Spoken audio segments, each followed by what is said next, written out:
পৃষ্ঠা নাম্বার এটা আমার 44 This আমার call is কিতাবে now হচ্ছে being recorded. 49 আপনাদেরটা মনে হয় একটু কম বেশি হতে পারে। ইস্তেঞ্জার আগে ইস্তেঞ্জা কা বয়ান, হ্যাঁ, নাজাসাত হাকিকিয়া কা বয়ান। হ্যাঁ, এটা হুজুর এইটা। একজন পড়া শোনাইতে পারবেন একটু হালকা পাতলা? কে আছে? কেউ তো নাই ছেলেদের ভেতর দেখতে পাচ্ছি, আমি একাই। সারাফাত ডাক্তার ভাই, তো কাজে সকলকে গেল একটু কই? ডাক্তার কল সাহেবরা দিতে তো হবে, আজকে আপনি দেরি করলো। পারবেন একদিন? সারাফাত ভাই, যে আমাদের সকল শিক্ষার্থী যারা আছে এই ব্যাচের সকলের কাছে একটু ফোন দেওয়ার জন্য আমরা মনে করছি, যে কোনো একজন শিক্ষার্থী ভাই যদি একজন ফোন দেন, হ্যাঁ, এটা কেমন হয়? যে সবারই আমি তো ফোন মাঝে নাম্বার মাঝে দিয়ে। ফোন দেই আহমদ ভাই, মাঝে মাঝে আমি ফোন দেই। ওই যেমন মাহমুদ হাসানকে, আলিরাজকে, জি, ডাক্তারকে, আচ্ছা, আরিফকে মাঝে মাঝে আমি এদেরকে ফোন দিই, যাদের নাম্বার আমার কাছে আছে মোটামুটি ফোন দিই। জি। তো যা হোক, আপনার সাথে আমি কথা বলবো এক সময়। আমাদের জি অফিসে অবশ্যই আমরা মনে করছিলাম, আমরা তো কল দিই, এসএমএসও পাঠাই। হ্যাঁ, তো আপনি একবার কল দিবেন, এই জন্য আমরা আপনাকে নাম্বারটি দিব প্রথম ব্যাচের অন্যান্য শিক্ষার্থীদের। হ্যাঁ, এবং আপনাকে আমরা ওই মিনিট কিনে দেবো, যে আপনি একটু জি কল না, দিয়েন। লাগবে না হুজুর, আমার মিনিট থাকে। আচ্ছা, আচ্ছা। আমার মিনিট থাকে, জাযাকাল্লাহ আর খাইর। মাদ্রাসার জন্য এটা ফি সাবিলিল্লাহ, তো কিছু করতে হবে। আচ্ছা, আচ্ছা, জাযাকাল্লাহ খাইর। ঠিক আছে, তাহলে আমি অফিসে আজকে বলবো, তারা হয়তো কালকের মধ্যে আপনাকে নাম্বারটি দিয়ে দিবে সকল শিক্ষার্থীদের। আপনি একটু দয়া করে কল দিবেন সকলকে। জি অবশ্যই দিমুখন ইনশাআল্লাহ। আচ্ছা, আচ্ছা। আসসালামু আলাইকুম। তো ঠিক আছে, আপনি একটু পড়াটা হালকা শোনান। अच्छा, नजासत हकीकिया का बयान। सवाल, জি, नजासत हकीकिया की कितने किस्म का है? नजासत हकीकिया कत प्रकारेर? जवाब, नजासत हकीकिया की दो किस्म है। एक नजासत के गलीजा, दूसरे नजासत के खफीफा। নাজাসাত হাকিকি হচ্ছে দুই প্রকার। এক নম্বর হচ্ছে নাজাসাতে গলিজা, আর একটা হচ্ছে খফিফা। জি, सवाल, नाजासात गलीजा और नाजासात खफीफा किसे कहते हैं? नाजासात खफीफा एवं गलीजा কাহাকে বলে? জি, जवाब, जो नापाकी के सख्त हो, जो नापाकी के सख्त हो ऐसे नाजासात के गलीजा कहते हैं। যে জি, নাপাকিটা শক্ত, ওই নাপাকিটাকে গলিজা বলা হয়। জি, और जो नाजासात के हल्की हो उसे नाजासात खफीफा कहते हैं। মানে যে নাপাকটা হালকা, সেটাকে নাজাসাতে খফিফা বলে। জি, কিতনে চিজো নাজাসাত গলিজা হয়? নাজাসাত গলিজা কত কত রকমের? जवाब, জি, आदमी का पेशाब पायखाना, আবার जानवरों का पायखाना, और हराम जानवरों का पेशाब, और आदमी और जानवरों का बहता हुआ खून, और शराब और मुर्गी और बाथख ना बाथ की बीट নাজাসাত গলিজা জি, হয়। মানুষের পেশাব পায়খানা এবং জানোয়ারের পায়খানা এবং হারাম জানোয়ারের পেশাব এবং মানুষের এবং জানোয়ারের প্রবাহমান রক্ত হুম, এবং মদ এবং মুরগি এবং হাঁসের পায়খানা, এটা হচ্ছে নাজাসাতে গলিজা। হুম, জি, सवाल, नाजासात खफीफा क्या क्या चीजों है? नाजासात खफीफा कौन कौन जिनिस? জি, जवाब, हलाल जानवरों का पेशाब और हराम परिंदों की बीट নাজাসাতে খফিফা হয়। মানে জি, হালাল যে পশু পাখিগুলো আছে তাদের পেশাব এবং যেগুলো হারাম পাখি আছে ওই পাখির পায়খানা। সওয়াল, নাজাসাতে গলিজা কিস কদর মাফ হয়? নাজাসাতে গলিজা কতটুকু মাফ হয়? জি, জবাব, নাজাসাতে গলিজা আগার গারে গারে হে গাড়ে হে জিসিম অলি হয়। মানে নাজাসাতে গলিজা যদি শক্ত মানে মোটা আকারে হয়, মানে মোটা আকারে শক্ত আকারে যদি হয়, जैसे জি, পায়খানা, তো ও সারহে 3 মাসা ওজন তাক মাফ হয়। যদি পায়খানা হয় জি, তাহলে 3.5 মাসা ওজন পরিমাণ এটা মাপ আছে। তার মানে ওই যে একটা স্বর্ণ দোকানে যে পাওয়া যায় রত্তি, এক রত্তি মোতাबिक। জি और अगर पतले हो जैसे शराब पेशाब तो वो एक इंग्रेजी रुपये के पहले फह या फह वाला फह लावाई की बराबर माप है।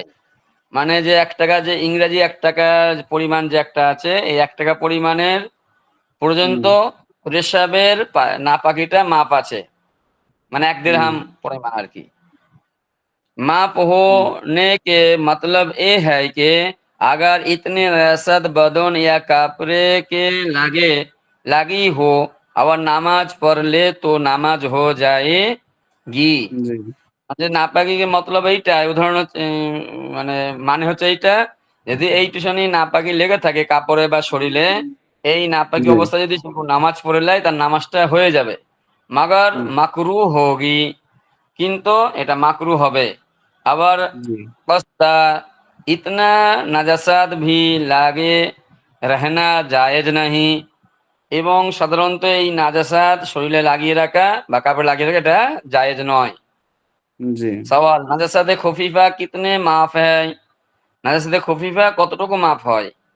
জি জবাব, चौथे कपड़े या चौथे औजू से कम हो तो माफ है। চৌথাই চৌথাই চৌথাই মানে 4 ভাগের 1 ভাগ, কাপড়ের 4 ভাগের 1 ভাগের কম, এবং বদনের যেখানে যদি হাতে হয় হাতে, পায়ে হয় পায়ে, যেদিকে আর কি, বা মুখে হলে 4 ভাগের 1 ভাগের কম যদি নাজার সাথে লেগে থাকে তাহলে ওইটা খফিফা মাপ জি আছে, ওই অবস্থায় নামাজ চলবে।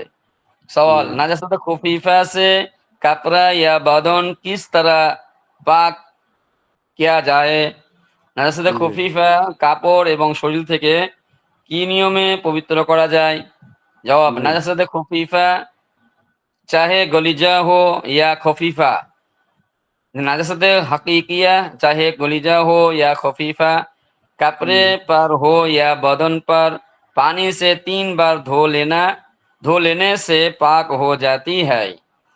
জি নাজাসাতে হাকিকি হচ্ছে চাহে গলিজা বা খফিফা হোক, তাদের শরীরে হুম লাগুক আর বা শরীরে কাপড়ে লাগুক, ওই জি জায়গাটা, ওই কাপড়ের জায়গাটা এবং ওই শরীরে ওই জায়গাটা 3 বার যদি পানি দিয়ে ধুয়ে নেয় তাহলে পবিত্র হয়ে যাবে। कपड़े को तीनों दफा নিচড়না ভি জরুরি হ্যায়, কিন্তু কাপড়টা 3 বারই ধুতে হবে, আর 3 বারেই কাপড়টাকে নিচড়ে নিতে হবে। सवाल, पानी के सिवा और किसी चीज से भी पाक हो सकते हैं या नहीं? প্রশ্ন, পানি ছাড়া অন্য কোন জিনিস দ্বারা কি পবিত্র করা যায় না হয় না, পবিত্র হয় না? জবাব, জি হ্যাঁ, जो चीज पतले और बहने वाली है जैसे सिरका या तरबूज का पानी, इनके साथ धोने से भी जनासात हकीकी पाक हो জি जाती है। হ্যাঁ, এই এইসব জিনিস দ্বারা, যেমন যেটা পাতলো, যে জিনিসটা পাতলা এবং ঢেলে দিলে গড়িয়ে যায়, মানে পাতলাওয়ালা জি জিনিস, যেমন সিরকা, সিরকা মানে হচ্ছে ঝাঁঝওয়ালা বা টকওয়ালা কোনো পানি, এবং তরমুজের পানি, এই দিয়ে যদি ধোয়া হয় তাহলে জি নাজাতে খফিফা এই হাকিকিয়াও পবিত্র হয়ে যায়। জি মাশাআল্লাহ। আর আর কেউ বলতে পারবেন? এই যে আকমল ফকির সাহেব আসছে হুজুর, পড়তে কোন। জি ভাই বলতে পারবেন? হযরত কোন জায়গা থেকে পড়বো? আমি তো মাত্র জয়েন করলাম। ওই যে খফিফা মাদ্রাসাতে থেকে, নাজাতে খফিফা, হাকিকিয়া কা বায়ান। নাজাতে হাকিকিয়া কে বয়ান, এখান থেকে। জি পৃষ্ঠা নাম্বার হচ্ছে আপনার 46।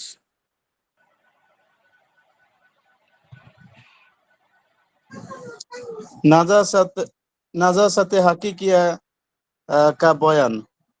सवाल, नाजासत हकीकिया की कितनी किस्म है? হুম नाजासत हकीकी কত প্রকার? কাকে বলে নাকি কত প্রকার?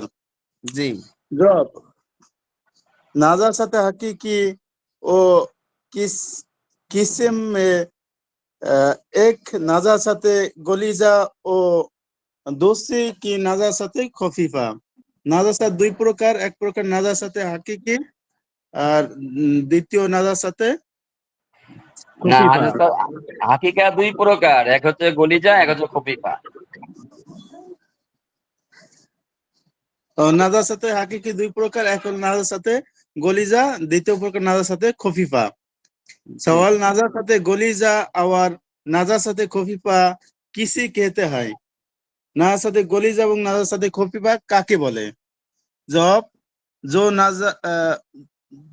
नापाकी के नाजासात हो उसी नाजासाते गलीजा कहते हैं।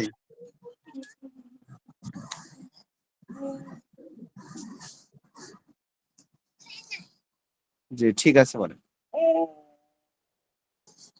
और जो नापाकी के मिल्की हो उसी नाजासाते खफीफा कहते हैं। ওর অর্থটা তো বুঝতেছি না। जो नापाकी सख्त हुआ से नजासत गलीजा कहते हैं और जो नजासत के हल्की हो उसे नजासत खफीफा कहते हैं। যেই নাপাকিটা শক্ত হয় সে নাজাসাতটাকে গলিজা বলে। বুঝতেছেন ভাই? আরেকটা জিনিস বুঝতে হবে যে খফিফা হচ্ছে নরম জিনিস, খফিফা কি জিনিস? হালকা জিনিস। আর গলিজ এটা হচ্ছে শক্ত জিনিস। বুঝতেছেন কথাটা ভাই? জি। অতএব খফিফা গলিজা খফিফা এ ধরনের কথা সামনে অনেক পাবেন। মিজানের কিতাব, নাহমির কিতাব যখন পড়বেন, যেমন হচ্ছে আহ আপনার মুরাক্কাবে হাকিকি, মুরাক্কাবে তাওসিফি, তারপরে হলো খফিফা, এ ধরনের কথা অনেক পাবেন। অতএব এগুলা এই ধরনের কিছু ইস্তিলাহাত আপনাদের জানা, এটা ছোট ছোট ভাবে হয়তো জানছেন, সামনে এই শব্দগুলা ব্যাপারে আরো পরিচিতি অর্জন করবেন ইনশাআল্লাহ। তো ইনশাআল্লাহ। আমাদের বুঝতে হবে যে যে নাপাকিটা শক্ত সেটা হচ্ছে নাজাসাতে গলিজা, আর যেটা হালকা সেটা খফিফ। খফিফ মানে হলো দুর্বল, পাতলা। বুঝতেছেন ভাই? জি, বুঝে আসছি। সওয়াল কিতনে চিজে নাজাসাত গলিজা হে। এখন ওটা তো বুঝলেন যে শক্ত হালকা মধ্যে পার্থক্য। এখন বুঝতে হবে কিতনে চিজে নাজাসাতে গলিজ হে, কত জিনিস নাজাসাতে গলিজা, কোন কোন জিনিসগুলাকে নাজাসাতে গলিজা বলবেন, শক্ত নাপাক কোনগুলাকে বলবেন। উত্তর বলেন, জবাবটা বলেন দেখি ভাই।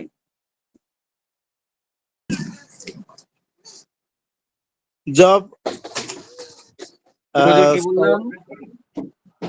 আপনি হুজুর বুঝলাম না, আবার প্রশ্নটা করেন। কিতনি চিজে নাজাসাতে গলিজা হে, কত জিনিস নাজাসাতে গলিজা, কোন কোন জিনিসগুলো এই নাজাসাতে মানুষের গলিজা। পায়খানা, প্রস্রাব, জি তারপরে পশু পাখির পায়খানা, জি হারাম পশু পাখির পেশাব, এবং জি হচ্ছে জানোয়ারের এবং মানুষের প্রবাহমান রক্ত, এবং ওই জি মদ, তারপর হ্যাঁ, মুরগি এবং হাঁসের পায়খানা, এগুলো হচ্ছে গলিজা। তাহলে এগুলা নাপাক, খুব ভারী মাপের নাপাক। বুঝতেছেন কথাটা? মানে কঠিন জি দরজার নাপাক। কথা বুঝতেছেন? জি জি। হুম। আর হচ্ছে নাজাসাত খফিফা কি আছে, কোন কোন জিনিসগুলা? সেটা হালাল জানোয়ারের পেশাব, হালাল জানোয়ার যেমন গরু ছাগল আছে না? কথা বুঝেন না ভাই? হালাল জানোয়ার কোনলা বলেন দেখি? গরু, ছাগল, মহিষ। হ্যাঁ হ্যাঁ, উট, বুঝতেছেন? হরিণ, যেগুলা জানোয়ারের গোশত খাওয়া যায়, হালাল, আমাদের জন্য হালাল, যে গোশতগুলা খাওয়া হালাল। বুঝতেছেন ভাই? ওই বুঝতেছেন সকল ভাই, ওই প্রাণীর। সকল প্রাণীর। জি, জি, হালাল জানোয়ারও হালাল কা জানোয়ারও পেশাব का पेशाब और और हराम हराम परिंदों परिंदों की की फिर नाजासत नाजासत हकीकिया हकीकिया खुफिफिया। বলেন অনুবাদ বলেন বলেন। অনুবাদ বলেন। কে বলবে? আকরাম ভাই না আমি বলবো? হ্যাঁ বলেন। হ্যাঁ বলেন। যে হালাল জানোয়ার যেমন গরু, মোষ, ছাগল, উট, এইসব জানোয়ারের প্রস্রাব, আর হারাম পারিন্দ মানে যেমন হচ্ছে কাক, তারপরে হচ্ছে আপনার যেগুলো গোস্ত খাওয়া আর কি হারাম, চিল, শগুন, এইসব পাখিদের হচ্ছে পায়খানা, এগুলো হচ্ছে খফিফা। মাশাআল্লাহ। মাশাআল্লাহ।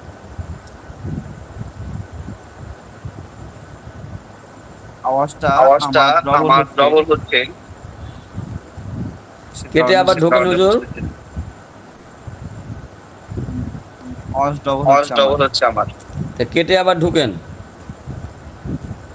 বাইরেও গিয়ে আবার ঢোকেন।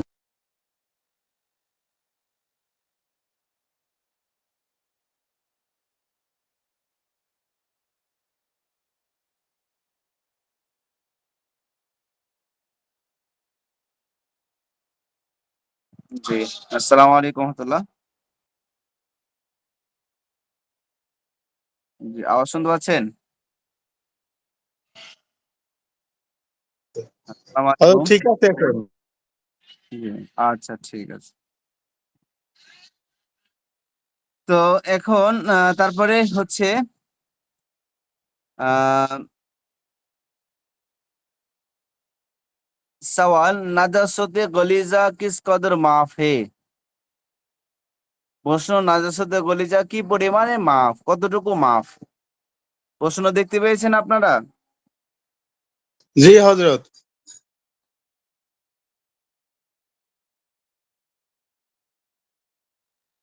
মাউস প্যাডটা চালু করি তাহলে আপনাদের দেখতে আরো সহজ হবে, ঠিক না ভাই?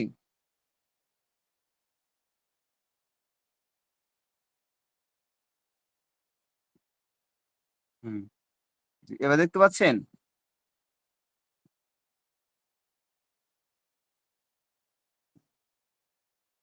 নাজাসাতে গলিজা কিস কাদের মাফ হে, নাজাসাতে গলিজা কতটুকু মাফ বলেন তো দেখি, উত্তর একজন দেন তো। কতটুকু মাফ নাজাসাতে গলিজা?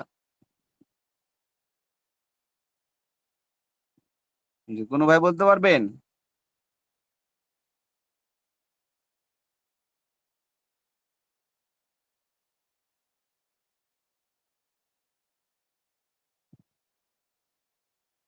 नाजासत गलीजा अगर गाढ़े जिस्म वाली है जैसे पाखाना तो उस सारे 3 मासा वजन तक माफ है। নাজাসত গলিজা যদি গাঢ় হয় এবং সেটা শরীর বিশিষ্ট হয়, যেমন হলো পায়খানা, তো সেটা 3.5 মাসা পরিমাণ মাফ হবে। 3.5 মাসা, ওই যে স্বর্ণের দোকানে যে একটা মাসা পাওয়া যায় লাল কালারের, ওই পরিমাণ। বুঝতেছেন কথাটা? और अगर पतली हो जैसे शराब पेशाब तो उस वह एक अंग्रेजी रुपया के फाइलाई के बराबर माफ है। এবং যদি পাতলা হয়, যেমন হলো মদ, পেশাব, তো সেটা ইংরেজি পয়সা পরিমাণ যদি ছড়িয়ে যায় সে পরিমাণ माफ। माफ होने का मतलब यह है, माफ হওয়ার উদ্দেশ্য यह कि अगर उतनी नजासत बदन या कपड़े पर लगी हो, ওই পরিমাণ নাপাক যদি শরীরে অথবা কাপড়ে লেগে যায়, আবার নামাজ পড়লি, এবং যদি সে অবস্থা নামাজ পড়ে লাই তো নামাজ হয়ে যায়গি, নামাজ হয়ে যাবে, মাগার মাকরু হোগি, কিন্তু কি সেটা কি হবে? মাকরু হবে। অথবা আপনার ভালো পোশাক থেকে ওইটা পরা তো আপনার ঠিক না, এই জন্য মাকরু। এই জন্য যেহেতু আমাদের আল্লাহর রহমতে সবারই 2টা 3টা জামা আছে, অতএব আমাদের দরকার নেই, কিন্তু মাসালাটা জানা থাকলো। হয়তো সফরে আছেন, কোন এক বিপদে আছেন, হ্যাঁ ট্রেনে চলছেন, ট্রেনে হয়তো পেশাব পায়খানা করলেন, তো একটু সেটা যে এখানে যে হুকুম আছে এই হুকুম অনুযায়ী তখন মাফ হবে। তাছাড়া আপনি বাড়িতে আছেন, ঘরে আছেন, এখন আপনার লেগে গেছেন, আপনি এখন না নতুন জামা, আপনার জামা আহ, আহ, ভাঁজ করে রেখেছেন, হুম, নতুন জামা পরে শ্বশুর বাড়ি যাবেন, এখন ওই ভয়ে আপনি জামা পরলেন না। হ্যাঁ, নতুন জামা আপনি রাখছেন হলো কোনো ভালো অনুষ্ঠানে যাওয়ার জন্য, আর নামাজের সময় নতুন জামা পরলেন না, তো এটা হবে মাকরু, গুনাহের কারণ হয়ে যাবে। বুঝাইতে হুজুর পারছি ভাই অলিমাত আপনাদেরকে? হুজুর অলিমার দাওয়াত পেলাম না, তাহলে আর শ্বশুর বাড়ি যাবো কই? ইনশাআল্লাহ সবাই দাওয়াত পাবে, আর আল্লাহ এই যে তাআলা হুজুর দেখে আলিরাজ ইনশাআল্লাহ। ভাইকে ধরে নিয়ে আসছি, আর জি মাহমুদ ভাই ইনশাআল্লাহ। আপনার আসবে একটু পরে। আর ডাক্তার জি, সাহেবের হচ্ছে ইয়ে নাই, কারেন্ট নাই, তো ওইফাই আসতে পারছে না আর কি। আচ্ছা আচ্ছা জি। তো ঠিক আছে ইনশাআল্লাহ। तो इतनी नजासत भी लगी रहना जायज नहीं, ও কিন্তু অতএব এই পরিমাণ নাপাক লেগে রাখাও জায়েজ নাই। লাগিয়ে রাখা জায়েজ নাই। আপনার ভালো জামা আছে, ওটা পরিবর্তন করে আপনি ধুয়ে নেবেন। তারপরে সওয়াল, নাজাসাতে খফিফা কিতনে মাফে, প্রশ্ন, নাজাসাতে খফিফা কি পরিমাণ মাফ? जवाब, चौथाई कपड़े या चौथाई अजबो से कम हो तो माफ है। नाजासाते खफिफा আপনার কাপড়ের 4 ভাগের 1 ভাগ। এটার দ্বারা কি ব্যাখ্যা বলেন তো দেখি ভাই? এর হয়তো দ্বারা যদি হুজুর আপনাদেরকে কি কাপড়ের বুঝিয়েছেন? কাপড়ের হাতাতে, যদি কাপড়ের হাতায় নাপাক লাগে, তাহলে হাতাটার 4 ভাগের 1 ভাগ যদি কম হয়। যদি শরীরে কাপড়ের জমিনটার ভিতরে যদি নাপাক লাগে, তাহলে ওইরকম 4 ভাগের 1 ভাগে কম হতে হবে।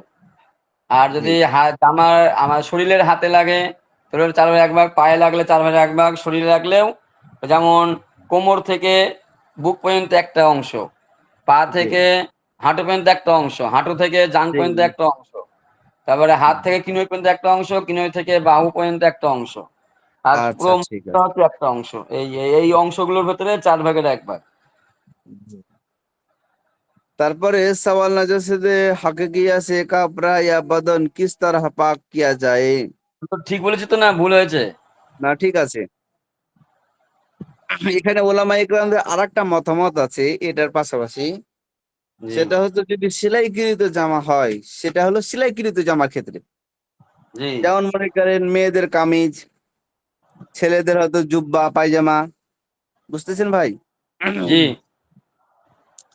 তো এই যে কাপড়গুলার যে পাটগুলো আছে, পাটগুলাকেও অনেকে ধরেছে, পাটগুলা অনেক ওলামা ইকরাম। তবে এটা চাইতে বেশি গ্রহণীয় মত হচ্ছে আপনার যে অঙ্গ ওই অঙ্গ অনুযায়ী হিসাব। হাতের যদি 4 ভাগে 1 ভাগ হয়, পায়ের অঙ্গ 4 ভাগে 1 ভাগ হয়, জান রান এইগুলা প্রত্যেকটা অঙ্গ 4 ভাগে 1 ভাগ, এটাই হলো উত্তম মতামত। বুঝতেছেন ভাই?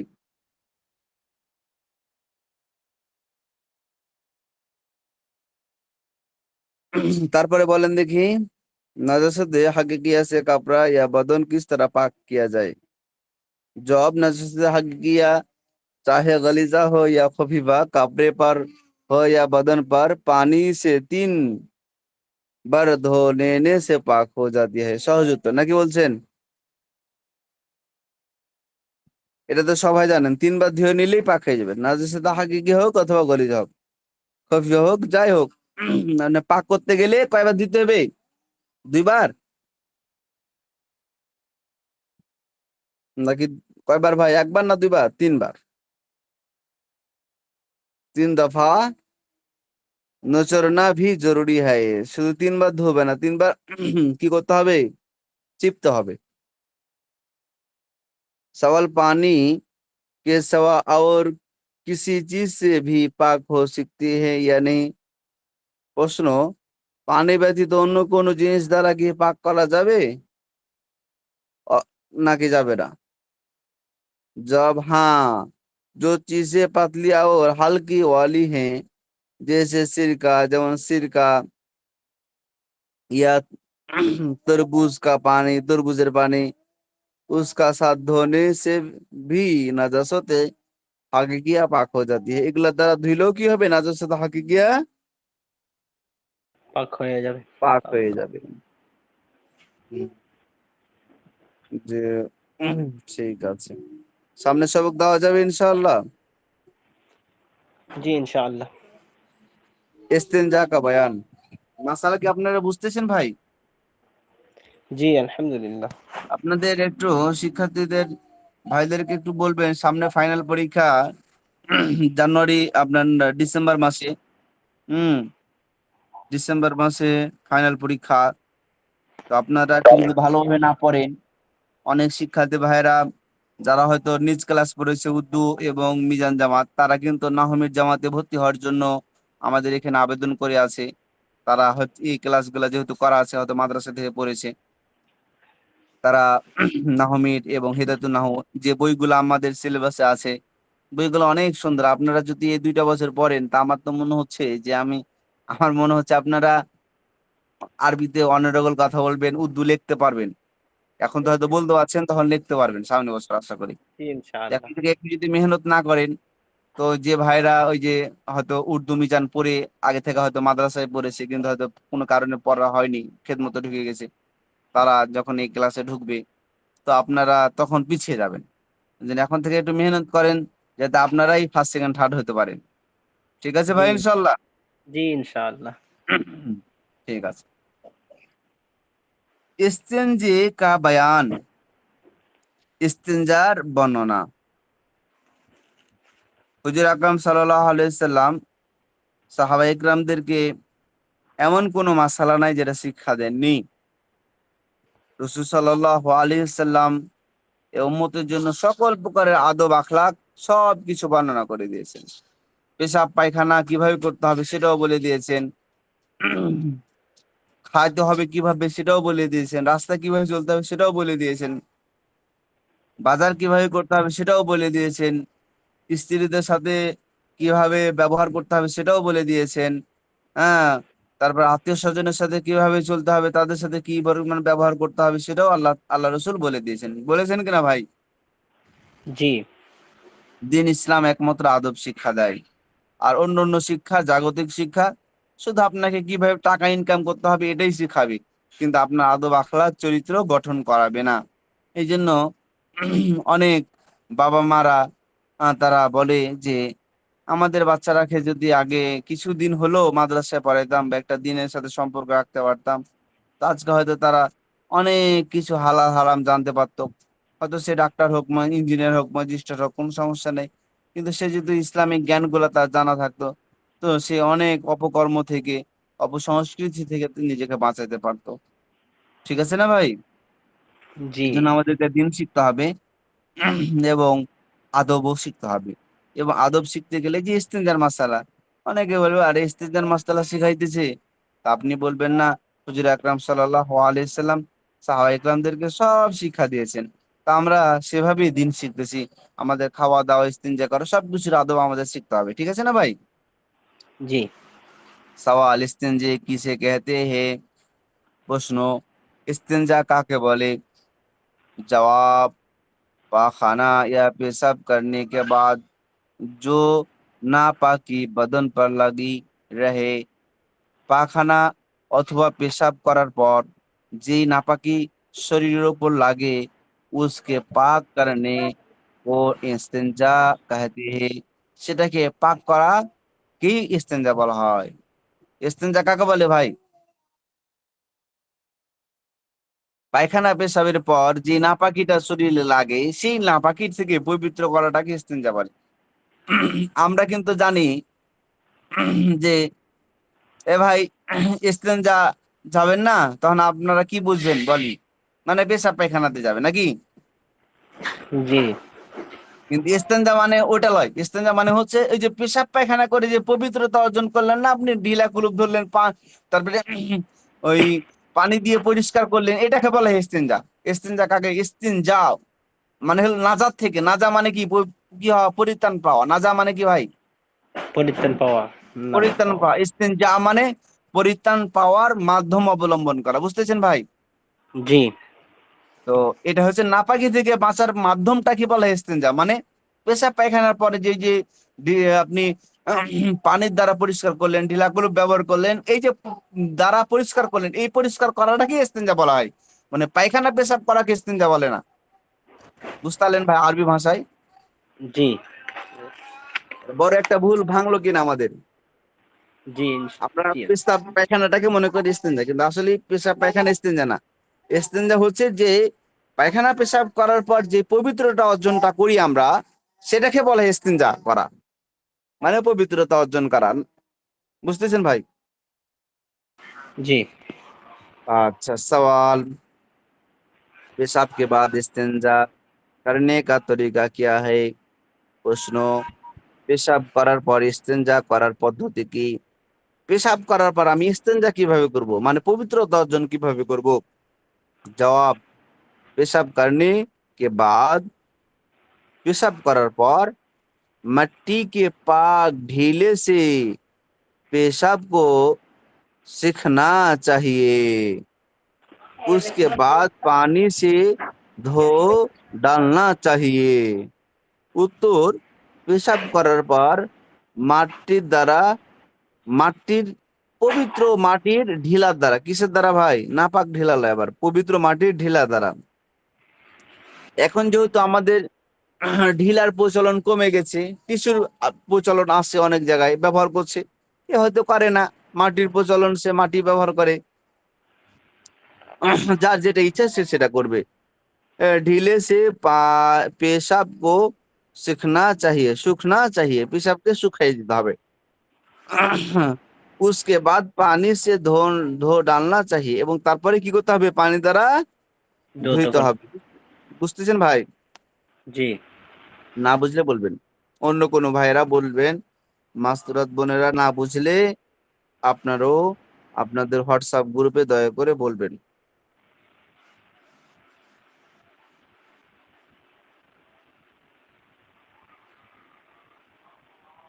জি।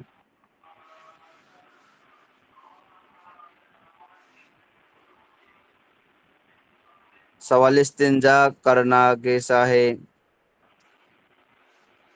सवाल, पाखाना के बाद इस्तिंजा का तरीका क्या तरीका है? এর আগেরটা গেল পেশাব করা, পেশাব করার পর ইস্তিনজা করার পদ্ধতি কি। এখন বলছে পায়খানার পরে ইস্তিনজা করার পদ্ধতি কি। जवाब, पाखाना के बाद मिट्टी के 3 या 5 ढीलू से पाखाना के मकाम को साफ करे। উত্তর হচ্ছে পায়খানার পর মাটির 3টা অথবা 5টা ঢিলা দ্বারা পায়খানার স্থানকে পরিষ্কার করবে। ফের পানি সে ধো ডালে, এরপরে পানির দ্বারা কি করবে ভাই? পরিষ্কার করে নেবে। সওয়াল, ইস্তেঞ্জা করনা কেসা হে? প্রশ্ন, ইস্তেঞ্জা কিভাবে, ইস্তেঞ্জা করাটা কেমন? জবাব, अगर पाखाना या पेशाब अपने मकाम पर बढ़कर इधर उधर ना लगा हो, যদি পায়খানা অথবা পেশাবটা তার নির্দিষ্ট স্থান থেকে এদিক ওদিক না লাগে, তো ইস্তেঞ্জা করনা মুস্তাহাব হে। তাহলে ইস্তেঞ্জা করাটা কি ভাই? মুস্তাহাব। मुस्ताहब যদি এদিক ওদিক না লাগে, পায়খানা পেশাবের রাস্তাতেই লেগে আছে, এদিক ওদিক যদি না লাগে তাহলে মুস্তাহাব। और अगर नजसत इधर उधर लग गई हो मगर 1 दिरहाम के बराबर या उसके कम लगी हो तो इस्तेंजा करना सुन्नत है। এবং যদি নাজাসতটা, ওই নাপাকিটা পেশাব পায়খানার রাস্তার জায়গা থেকে এদিক ওদিক লাগে, এবং সে লাগাটা যদি 1 দিরহামের বরাবর হয় অথবা তার চেয়ে তো কম হয়, তাহলে ইস্তেঞ্জা করা সুন্নাত। তাহলে ইস্তেঞ্জা করা কি ভাই? सुन्नत और अगर 1 दिरहाम से ज्यादा लगी हो तो इस्तेंजा करना फर्ज है। আর যদি পেশাব পায়খানার রাস্তা থেকে 1 দিরহামের চাইতে বেশি পরিমাণ যদি নাপাকিটা লেগে যায়, তাহলে সেটা ক্ষেত্রে ইস্তেঞ্জা করতেই হবে, ফরজ। কথা বুঝতে পারছি ভাই? जी ইস্তেঞ্জা করতে হবে, ফরজ। সওয়াল, ইস্তেঞ্জা কোন চিজু সে করনা চাহিয়ে? প্রশ্ন, ইস্তেঞ্জা কোন জিনিস দ্বারা করবে? জবাব, মাটি কে পাক ঢিলু সে ইয়া পাথর সে। উত্তর হচ্ছে মাটির পবিত্র ঢিলা অথবা পাথরের দ্বারা ইস্তেঞ্জা করবে। সৌদি আরবে তো মাটি নাই, এই জন্য সৌদি আরবে পাথর দ্বারা তারা কি করবে? ইস্তেঞ্জা করবে। কথা বুঝতে পারছি ভাই? जी আর বাংলাদেশে ঢিলা। ঢিলা মাটির দ্বারাও হইতে পারে অথবা ওই যে আপনার টিস্যুর দ্বারাও হইতে পারে। সওয়াল, ইস্তেঞ্জা কোন চিজু সে মাকরু হে? ইস্তেঞ্জা কোন কোন জিনিস দ্বারা করা মাকরু, কোন কোন জিনিস দ্বারা ইস্তেঞ্জা করতে পারবেন না? জবাব, হাড্ডি। 1 নম্বর কি? হাড্ডি। हड्डी। লেদ মানে হলো ওই যে গরু ছাগলের লেদ আছে না ভাই? जी। গরু ছাগলের গোবর। লেদ, গোবর। লেদ মানে হলো যে আপনার লাদি, লাদি, বকরি লাদি। আর গোবর মানে গোবর। আর খানে কি চিজু এবং খাওয়ার যেগুলা জিনিস আছে সেগুলা, বুঝতেছেন ভাই? जी। কয়লি এবং যে আপনার যে রান্না করার পর যে কয়লাটা আছে না, ওই কয়লার দ্বারাও ইস্তেঞ্জা করতে পারবেন না। আর কাপড়ে এবং কাপড়ের দ্বারা, আর কাগজ এবং কাগজের দ্বারাও ইস্তেঞ্জা করা যাবে না। ইস্তেঞ্জা করনা মাকরু হয়। এগুলোর দ্বারা ইস্তেঞ্জা করা কি ভাই? मकरू। মাকরু। सवाल, इस्तिंजा किस हाथ से करना चाहिए? প্রশ্ন, ইস্তেঞ্জা কোন হাত দ্বারা করবেন আপনি? ডান হাত দিয়ে না বাম হাত দিয়ে? জবাব, বাঁয়ে হাত সে করনা চাহিয়ে। ইস্তেঞ্জা কোন হাতের দ্বারা করবেন? বাম बाम হাতের हाथ। দ্বারা করবেন। ডায়ে হাত সে ইস্তেঞ্জা করনা মাকরু है। ডান হাতের দ্বারা ইস্তেঞ্জা করা কি ভাই? मकरू। মাকরু। ডান হাতের দ্বারা ইস্তেঞ্জা করা কি? মাকরু। তাহলে আপনাদের পড়া থাকলো আগামী সপ্তাহের জন্য ইস্তেঞ্জার পয়েন্ট, ঠিক আছে ভাই? जी इंशा। জি। তাহলে আপনারা এখন সফওয়াতুল মাসাদির বইটা বের করেন। সবাই সফওয়াতুল মাসাদির বইটা বের করেন।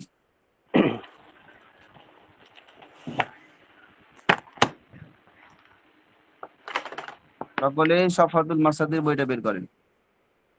সকল ভাই বই কিনে নিবেন। যাদের বই নাই বই কিনে নিবেন। দয়া করে বই না থাকলে পড়ার প্রতি আগ্রহ থাকবে না, পড়তে ভালো লাগবে না। আর হার্ড কপি থাকলে পড়তে আপনাদের ভালো লাগবে। ঠিক আছে কিনা ভাই? जी। আচ্ছা, সফওয়াতুল মাসাদির কোনটা পড়া ছিল বলেন দেখি?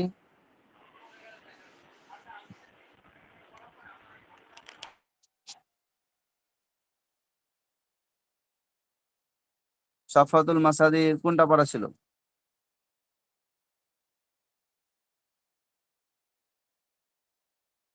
অন্য ভাইরা কথা বলি, যারা জানে।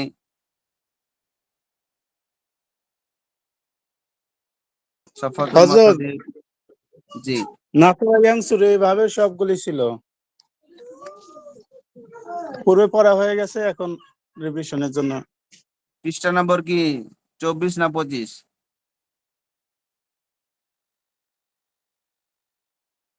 মানে নাসারা শুরু সব পড়া হয়ে গেছে জি নাকি হযরত। সামিয়া? নাসরা ইয়ানসুর পুরাটা হয়ে গেছে, ওইটা পুরাটা দিয়ে দিয়েছে। ও, নাসারা শুরু রিভাইজ দিয়েছিল।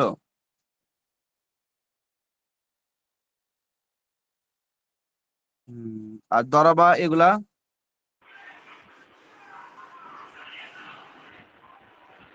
দরাবা নাসারা এদ্রিবু বাবে দরাবা এদ্রিবু পড়া হয়েছে। নাসারা ইয়ানসুর না তো অনেক আগে হয়েছে না, ফাতাহা ইয়াফতাহু হবে, বাবু ফাতাহা ইয়াফতাহু না না, কথাটা। ওইগুলি হয়েছে নাসারা পরে। ইয়ানসুর তো এটা একবারে শুরুতে।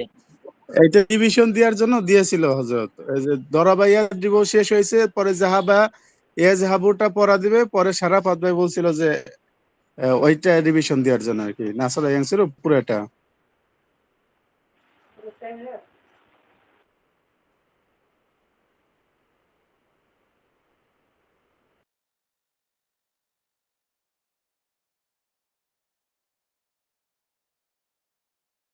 26 বা 25 নম্বর পৃষ্ঠা সম্ভবত পড়া থাকার কথা। ফাতাহে আফতাহু পড়া দেওয়ার কথা সম্ভবত। যে এই ভাবটা পুরোটা শেষ হওয়ার কারণে এটা মনে হয় সম্ভবত রিভাইজ দেওয়ার কথা হয়েছিল পুরোটাই। তো বলতে পারবেন কি আমি যদি ধরি আপনাদের উল্টাপাল্টা করে? ধরতে পারেন হুজুর। জি ইনশাআল্লাহ।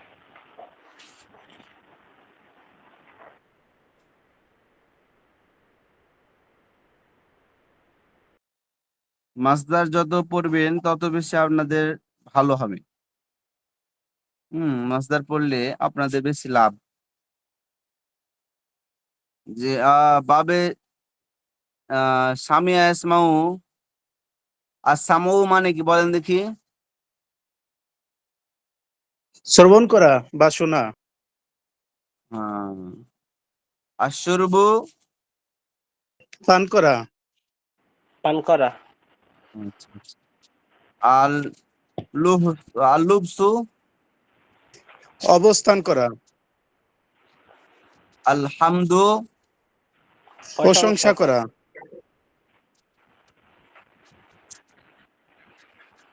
জি, আর সাআদাতু, ভাগ্যবান হওয়া বা ভাগ্যবান হওয়া।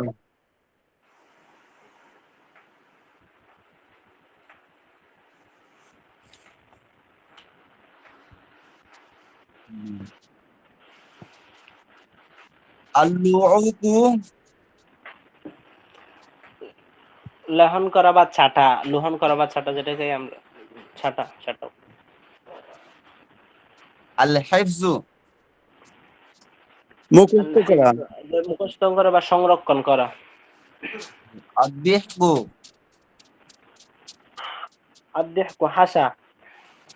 এই শব্দগুলা অনেক ব্যবহার হয়, বুঝতেছেন ভাই? এই যে মাসদার গুলা যেগুলো এখানে তুলে ধরা হয়েছে, এই মাসদার গুলা কিন্তু অনেক ব্যবহার করতে হবে আপনাকে আরবি কথা বলতে গেলে।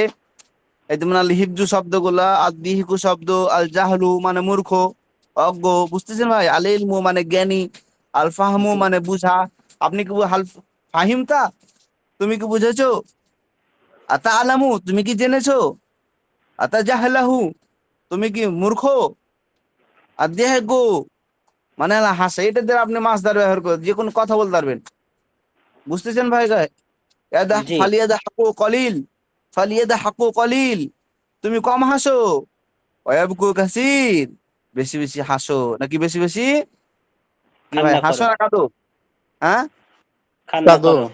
কান্না করো। তো এই যে এই শব্দগুলাই দিয়ে তো আপনার কোরআনের অনুবাদ করবেন আপনি। তারপর আল হেফজু, হ্যাঁ, সংরক্ষণ করা বা হ্যাঁ মুছে। সংরক্ষণ করা। হ্যাঁ, এই কোরআন শরীফে আল হেফজুতে কত আয়াত আছে? হুম ওয়াহফাজু ফুরুজাহুম, বুঝতেছেন না? তারা তাদের লজ্জাস্থানকে কি করে? সংরক্ষণ করে, বুঝতেছেন ভাই?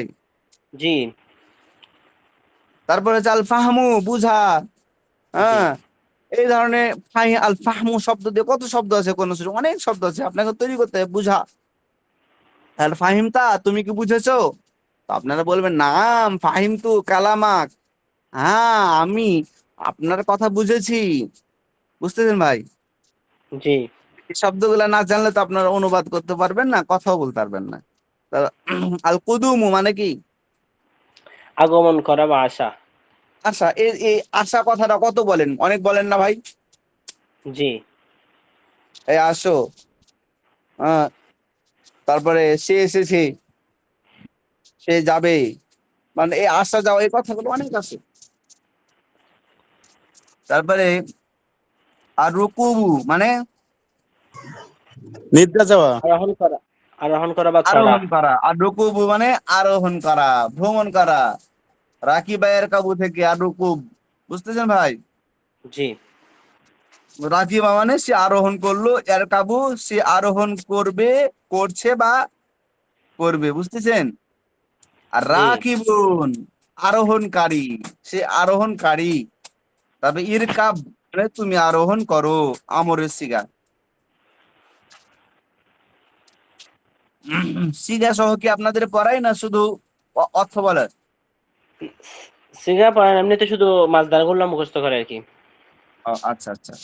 সাথে সাথে আপনারা একটু ওই যে মাসদার গুলো, সিগা গুলো পড়ে নেবেন, এতে করে আপনার ওই যে শব্দ দিয়ে অনেক শব্দ গঠন করে ফেললেন, এটা আপনার ভালো হবে, ঠিক না? জি হুম। হ্যাঁ।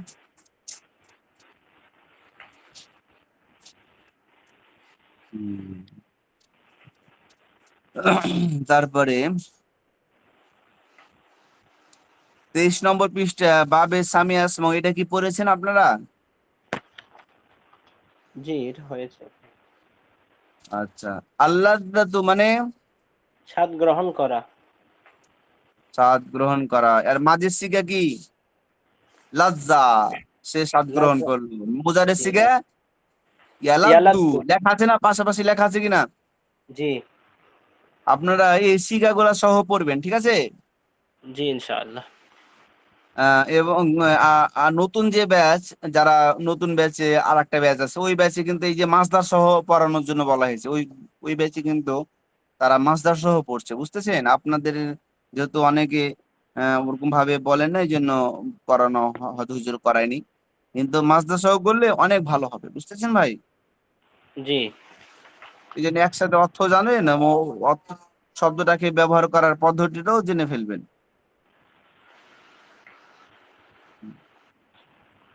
তাহলে আপনাদের বাবে সামিয়া ইসমু আল্লাযযাতু মাযালেনা, স্বাদ গ্রহণ করা। হ্যাঁ, তারপরে হচ্ছে আল আদ্দু, দংশন করা। আল আদ্দু মানে কি? দংশন করা বা কামড় দংশন দেওয়া। করা। হ্যাঁ, আদ্দা, আদ্দু, সে দংশন বা করলো। আদ্দু, সে দংশন করবে, করছে বা করে। বা আদ্দুন মানে দংশনকারী। আদ্দা, তুমি দংশন করো। লা তা আদ্দা, তুমি দংশন করো না। করণ। নিহিসিকা। তারপরে আল বাসাসাতু মানে কি বলেন দেখি? হাস্যোজ্জ্বল হওয়া বা হাস্যোজ্জ্বল হাওয়া। হ্যাঁ, বাদশা, সে হাস্যোজ্জ্বল হলো। বাসু মুজারের সিগা, সে হাস্যোজ্জ্বল হবে। বাসুন, সে হাস্যোজ্জ্বল কারী। বাদশা, হাস্যোজ্জ্বল। লা বাদশা, হাস্যোজ্জ্বল হও। আর লা তাবাসসা মানে হলো হাস্যোজ্জ্বল হইও, হাস্যোজ্জ্বল হইও না। আল বুদ্দু মানে কি? বন্ধুত্ব পোষণ করা। বন্ধুত্ব করা, বন্ধুত্ব পোষণ করা। অদ্দা, সে বন্ধুত্ব করলো। ইয়াওয়াদ্দু, সে বন্ধুত্ব করবে। ওয়াদ্দুন, বন্ধুত্বকারী। ওয়াদ্দা, তুমি বন্ধুত্ব করো। লা তাওয়াদ্দা, তুমি বন্ধুত্ব করিও না। আল মাসসু সোচা মানে বা কি? শোষণ করা। হ্যাঁ, মাসসা, সে চুষলো। ইয়ামাসু, সে চুষবে, চোষণ করবে। মাসুন, চোষণকারী। মাসা, তুমি চোষ। লা তামাসা, তুমি চোষণ করিও না। বা বুঝতেছেন ভাই? জি, এই পড়াটি আপনাদের থাকলো 23 নম্বর পৃষ্ঠা, ঠিক আছে? জি ইনশাআল্লাহ। এই পড়াটি সুন্দর করে আপনারা পড়বেন, কিন্তু পড়বেন হচ্ছে কি দিয়ে? গর্দান দিয়ে। এই যে গর্দান গুলা যেগুলো দেওয়া আছে, মাজি মুজারে ইসমে ফাইল আমর নেহির যে গর্দান গুলো আছে, এগুলা সহ পড়বেন, ঠিক আছে ভাই? জি ইনশাআল্লাহ। আল্লাহ তাআলা কবুল করুন। জি, আপনি আমিন। একবার বলুন এটি, এই পড়াটি বলুন। কোনগুলো হযরত? যে বাবে সামি ইসমু মুজাফির, 23 নম্বর পৃষ্ঠা। জি। আল্লাহ জাতি কি? আল্লাযযাত, আল্লাযযাতু স্বাদ গ্রহণ করা। আল আউদু না দর্শন না না, করা। ওভাবে না, ওভাবে না, ওভাবে না। আল্লাহ জাতু স্বাদ গ্রহণ করা। মাজিরটা বললেন, মাজির, মাজির জি লাজ্জা। আচ্ছা। আচ্ছা, হ্যাঁ, ও সে স্বাদ গর্দানগুলো গ্রহণ বলতে। করলো। মুজারিরটা হলো ইয়ালাজু, সে স্বাদ গ্রহণ করবে। ইসমে জি, ফাইলের হচ্ছে এভাবে উল্লেখ করে করে বলেন, জি। বলেন। আল্লাযযাতু স্বাদ গ্রহণ করা। লাযযা, সে স্বাদ গ্রহণ করলো। ইয়ালাযযু, সে স্বাদ গ্রহণ করছে বা করবে। জি। লাযুন, স্বাদ গ্রহণকারী। লাযযা, তুমি স্বাদ গ্রহণ করো। লা তালাযযা, তুমি স্বাদ গ্রহণ করো না। হ্যাঁ, এই তো মাশাআল্লাহ। আল এভাবে আদু, তারপর, দর্শন করা। তারপরটা বলেন। জি। আল আদু, দংশন করা। আদ্দা, সে দংশন করলো। ইয়া আদ্দু, সে দর্শন করেছে বা করবে। আদুন, দংশনকারী, দংশনকারী। আদ্দা, তুমি দংশন করো। লা তাআদ্দা, তুমি দংশন করো না। আল বাশাশাতু, হাস্যোজ্জ্বল হওয়া। বাশা, সে হাস্যোজ্জ্বল হলো। ইয়া বাশু, সে হাস্যোজ্জ্বল হচ্ছে বা হবে। বাশুন, হাস্যোজ্জ্বল। আর বাশা, তুমি হাস্যোজ্জ্বল হও। লা তাবাশা, তুমি হাস্যোজ্জ্বল হইও না। জি। আল ওয়াদ্দু, বন্ধুত্ব পোষণ করা। ওয়াদ্দা, সে বন্ধুত্ব পোষণ করলো। ইয়াওয়াদ্দু, সে বন্ধুত্ব পোষণ করছে বা করবে। ওয়াদুন, বন্ধুত্ব পোষণকারী। ওয়াদ্দা, তুমি বন্ধুত্ব পোষণ করো। লা তাওয়াদ্দা, তুমি বন্ধুত্ব পোষণ করিও না। আল মাসু, জি। শোষা বা শোষণ করা। মাসা, সে শোষণ করলো। ইয়ামাসসু সে শোষণ করছে বা করবে, মাসুন শোষণকারী, মাসসা তুমি শোষণ করো, লা তামাসসা তুমি শোষণ করো না। জি। এর-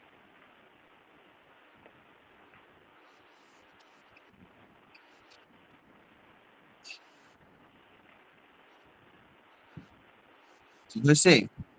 জি, এরপর আর একটা আছে, এটা বলুন, আর একটা বাব আছে মানে। না, ওই বাপ দরকার নাই, এ বাপটাই করেন, কিন্তু এই যে ই সহ আমর নেই এগুলা সহ অন্য জি, ভাই কে বলতে পারবেন? অন্য কোনো ভাই, অন্য কোনো একজন ভাই দয়া করে বলুন। এক ভাই বলছে, আকমাল ফকির ভাই আছেন, মিস্ত্রি ভাই আছেন, তারপরে অন্য ভাইয়েরা যদি পারেন, ডাক্তার সাহেব আছেন, গর্দান যত বলবেন তত ভালো।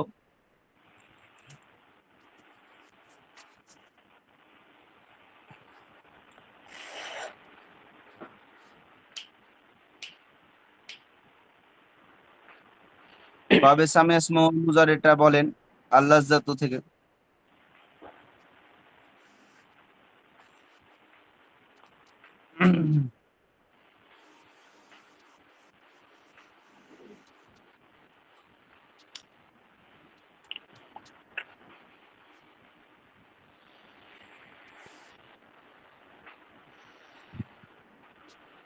যে ভাই অন্য কোনো ভাই আছে? সব তো বোনের আছেন।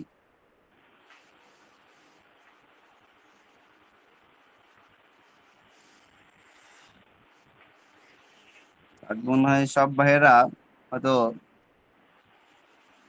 বিভিন্ন ব্যস্ততার সাথে সাথে ক্লাস করছে, যার কারণে হয়তো কথা বলছে না।